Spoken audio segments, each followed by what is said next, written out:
America dollar ముందు రూపాయి నిలబడలేకపోతోంది. సబ్కా వికాస్ అంటూ జబ్బలు చెట్టుకుంటున్న మోదీ సర్కార్లో రూపాయి చరిత్రలోనే కనిష్టానికి దిగజారింది. దేశీయ కరెన్సీతో ద్రవ్యోల్బణం విజృంభించే ప్రమాదం ఉందని ఆర్థిక నిపుణులు హెచ్చరిస్తున్నారు.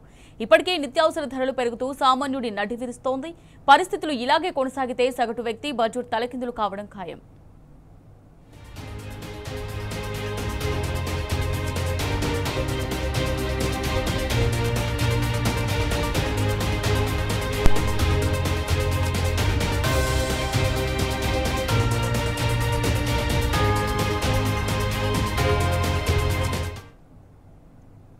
డాలర్తో పోల్చితే రూపాయి మారకం విలువ చారిత్రక కనిష్టాలకు పడిపోతోంది.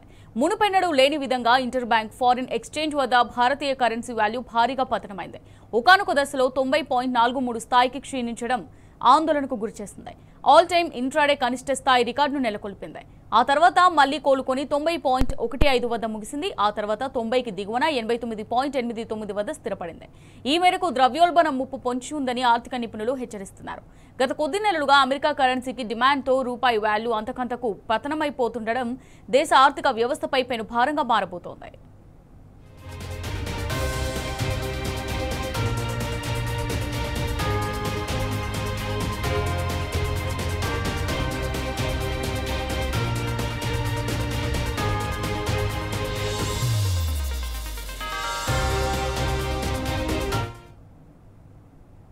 రూపాయి పతనంతో దేశంలోని ధరలను ఎగదోస్తోంది. విదేశాల నుంచి వచ్చే ప్రతి వస్తుత్పత్తి, ముడిసరుకుల దిగుమతులకు అధిక మొత్తంలో చెల్లించాల్సిన దుస్థితి తలెత్తుతోంది.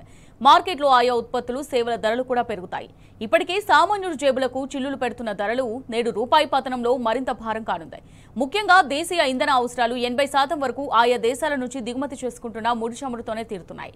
ఈ క్రమంలో రూపాయి బలహీనత క్రూడ్ ఆయిల్ ను ఖరీదెక్కిస్తోంది. దీంతో చమురు, శుద్ధి కంపెనీలు పెట్రోల్, డీజిల్ తదితర ఇంధనాల రేట్లను పెంచాల్సి వస్తుంది. దీనివల్ల రవాణా వ్యయం పెరిగి ప్రతి వస్తువు ధరను అది ప్రభావితం చేస్తుందని నిపుణులు వివరిస్తున్నారు.